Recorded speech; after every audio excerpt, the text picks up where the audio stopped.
Salut à tous, on se retrouve aujourd'hui pour parler du FC Barcelone en ce mardi 12 septembre et on commence tout d'abord avec la reprise de l'entraînement parce qu'il y a match le week-end qui arrive et du coup il faut bien sûr reprendre l'entraînement parce qu'il y avait quelques jours de repos donnés par Xavi. Donc retour à l'entraînement, quelques photos des joueurs qui sont à l'entraînement et qui ne sont pas en sélection.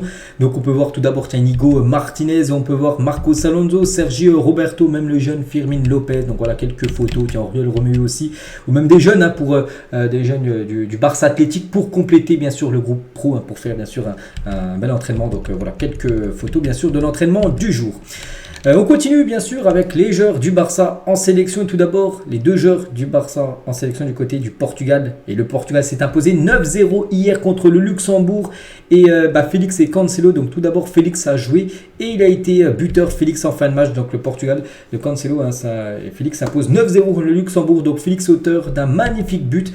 Donc Cancelo et Félix ont joué les deux 29 minutes de jeu. Ils sont rentrés les deux en même temps, ils ont joué à peu près 30 minutes pour arrondir. Et Félix Jeudi il a marqué un magnifique but. C'est le dernier but, un des 9 buts inscrits par le Portugal. Donc félicitations bien sûr aux deux. Voilà, qui reviennent maintenant du côté de Barcelone parce que c'est fini pour eux, la trêve internationale.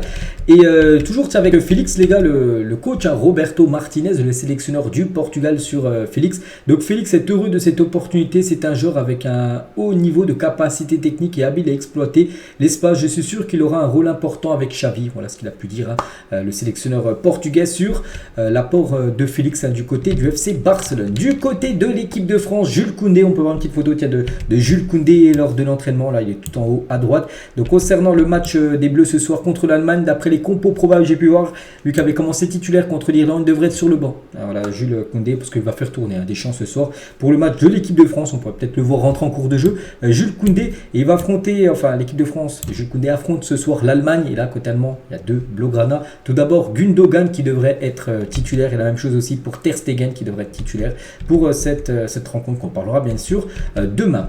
Du côté du Brésil, Rafinha, quelques photos de Rafinha lors de l'entraînement. Mais pas que le Brésil joue à 4h du matin dans la nuit prochaine. Il joue du côté du Pérou, le Brésil. On souhaite bonne chance bien sûr à Rafinha. Concernant l'Espagne qui joue aujourd'hui à 20h45 contre l'équipe chypriote.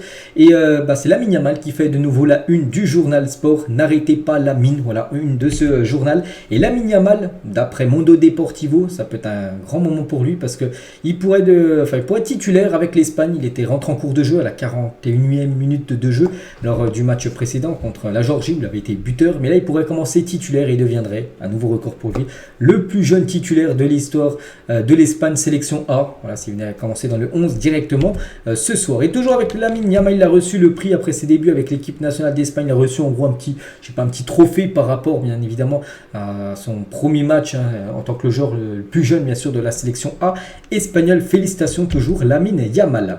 Toujours avec l'Espagne, il y a aussi Ferran Torres bien sûr. Tiens, une petite photo de l'entraînement pour préparer le match contre l'équipe chypriote et voilà l'équipe gagnante.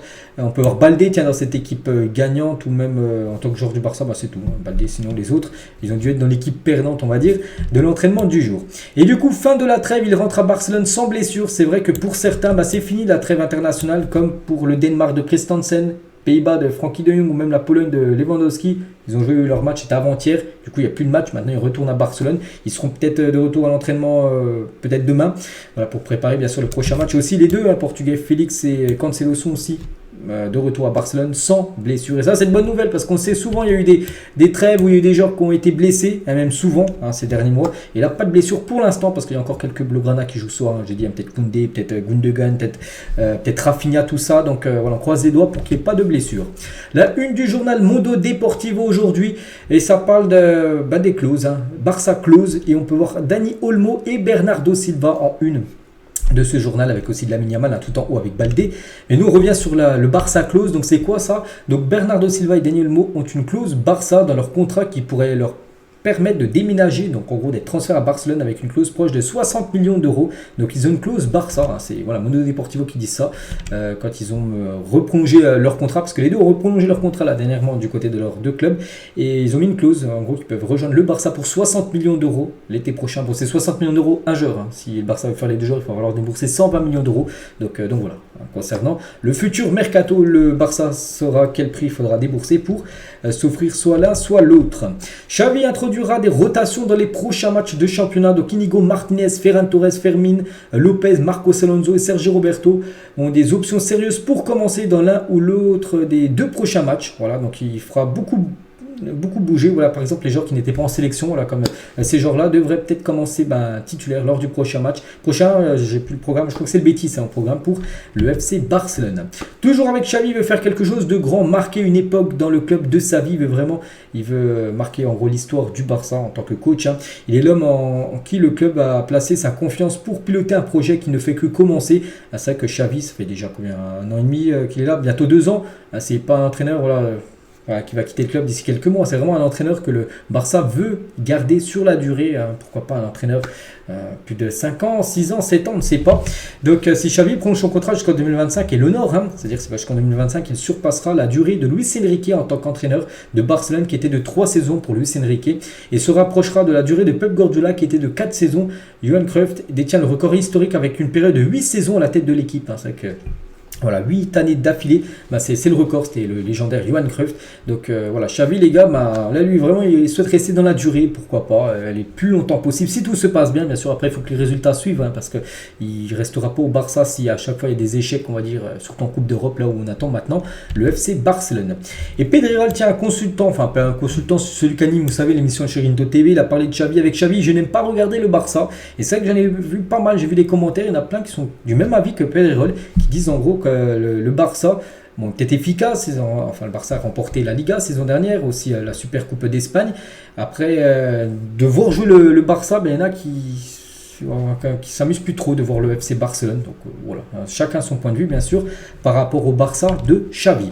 Et toujours avec Xavi, vu que là on parlait un petit peu de lui, là ces dernières infos, vous voyez pas qu'en tant que joueur, c'est un immense joueur, un petit rappel de cette saison les gars, où il avait joué 54 matchs, il avait remporté les 6 trophées, il avait tout remporté ce qui est possible, 10 buts et 31 passes D pour un joueur qui joue au milieu de terrain, c'était pas mal, enfin c'était même très très bien pour le légendaire Xavi. L'évolution des attaquants du Barça depuis l'arrivée de Xavi, regardez, c'est un article de Journal Sport.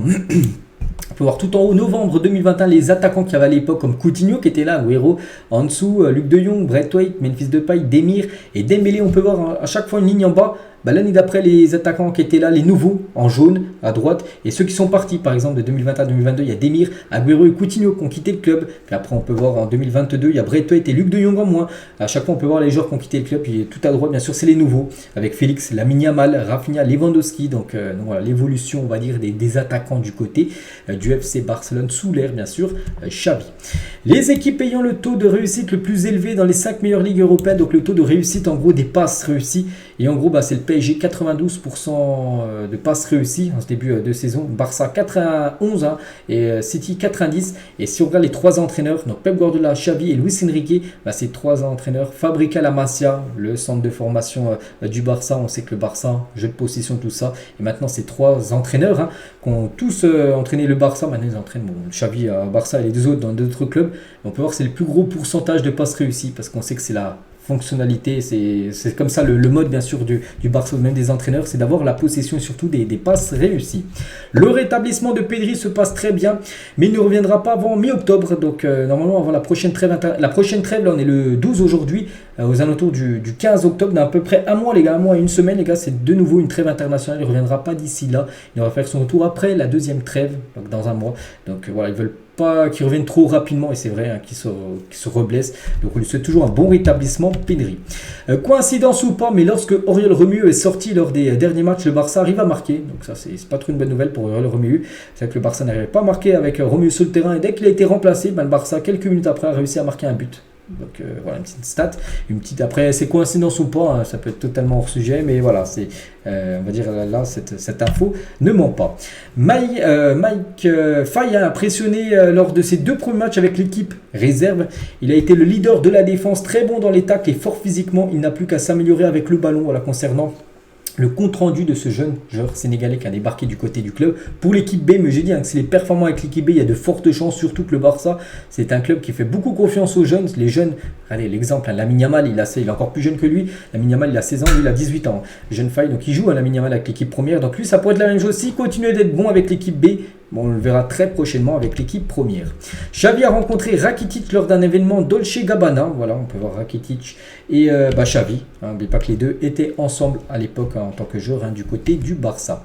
Deco a appelé tous les recruteurs du Barça à une réunion mercredi. Voilà, Deco, nouveau directeur sportif du club. Donc il a appelé en gros tous les scouts. Donc les scouts en gros c'est les recruteurs parce que le Barça emploie beaucoup de monde bien sûr. Et aussi des recruteurs qui sont un peu partout dans le monde. Et du coup tous ces recruteurs demain rendez-vous demain mercredi parce qu'il veut tous les rencontrer personnellement, les recruteurs, parce qu'il y a des recruteurs du Barça au Brésil, en Argentine, il y en a, j'en sais rien, peut-être aux États-Unis, il y en a en France, il y en a sur le continent asiatique, voilà, pour regarder, dénicher les pépites, on va dire, pour le futur, bien sûr, du Barça. Donc tout le monde, tous les recruteurs seront à Barcelone demain pour une réunion avec Deco, le directeur sportif du club. Alexia Putellas, la joueuse du FC Barcelone féminin, regardez la note qu'elle a dans le futur eSport FC qui va sortir d'ici 2 semaines, de 91. N'oubliez pas que les hommes et les femmes seront mélangés. Elle pourra jouer par exemple avec un Erling Haaland en attaque. Voilà. Par exemple Lewandowski aussi pour faire la doublette du côté de Barcelone. Donc voilà, cette belle carte d'Alexia Putellas. Aitana Bonmati aussi, peut-être la future Ballon d'Or. Putellas a gagné 2 derniers Ballons d'Or. La future Ballon d'Or féminin devrait être elle, une joueuse du Barça. Elle a gagné la Ligue des Champions plus la Coupe du Monde. Il y a de fortes chances que ça soit elle. Donc sa carte aussi sur le prochain FIFA. Et on finit les gars avec cette info. C'est vrai que Philippe Coutinho a acheté 135 millions d'euros en 2018. On sait le flop total. Et là sur ce mercato, donc Martinez, Romu, Gundogan, Cancelo et Félix, seulement 3,4 millions d'euros. Bon après il y a beaucoup de joueurs qui sont arrivés libres, il y en a qui sont arrivés en prêt. Et du coup, c'est vrai que tous ces 5 joueurs-là pour seulement 3 millions d'euros, alors que le joueur au-dessus il a coûté quasiment 50 fois plus cher, on peut dire à peu près. Il n'a rien apporté au club. Donc voilà, c'était une petite photo pour finir cet épisode du jour. Donc voilà les gars ce qu'il y avait à dire. J'espère que ça vous a plu. On est mardi, on se retrouve bien sûr demain mercredi pour le prochain numéro. Je vous souhaite un bon mardi, une bonne journée et à demain.